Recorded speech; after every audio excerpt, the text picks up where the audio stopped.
तर व्हीएसआर कंपनीचं विमान न वापरण्याचा शिवसेनेनं निर्णय घेतलेला आहे। अजित पवार यांच्या दुर्घटनेनंतर हा निर्णय घेतला। आमदारांनी घेतलेला हा निर्णय एकनाथ शिंदेंनी देखील मान्य केलेला आहे।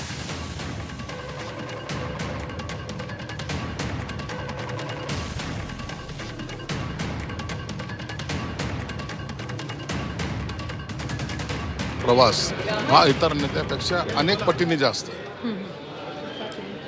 छोटे विमान, चॉपर हे सतत त्यांचा प्रवास चालू असतो। मग अशा वेळेला थोडीशी काळजी घेणं गरजेचं आहे। आणि ते हे जे कंपनीचं विमान आहे, या कंपनीच्या विमानामध्ये सुद्धा काही गडबड आहे असं आता त्या एजन्सीने सांगितलं, सेंट्रल गव्हर्नमेंटच्या, आणि त्यांनी लँडही केले त्याचे।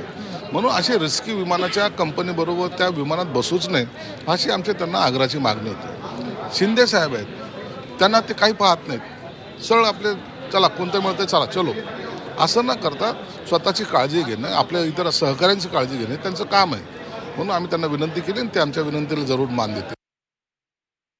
जर आम्ही मंत्री म्हणून माननीय देवेंद्रजींना, महायुतीचे नेते म्हणून आणि एकनाथ शिंदे साहेबांना शिवसेनेचे नेते म्हणून फ्लाईंग करताना प्रिकॉशन घ्या असं सांगितलं असेल तर तो काय कुठच्या कंपनीच्या विरोधातला उठाव नाही आहे। आमच्या देवेंद्रजींना देखील विनंती आहे, आमच्या सुनेत्रा बहिणींना देखील विनंती आहे, आमची एकनाथ शिंदे साहेबांना देखील विनंती आहे।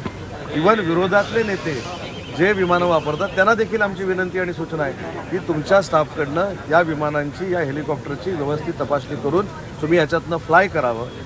अजितदादांवर जो कटू प्रसंग आला तो भविष्यात कोणावर येऊ नये ही आमची त्याच्यातली भूमिका आहे। त्याच्यामुळे कंपनीला कुठच्या टार्गेट करून आम्ही कुठची चर्चा करत नाही।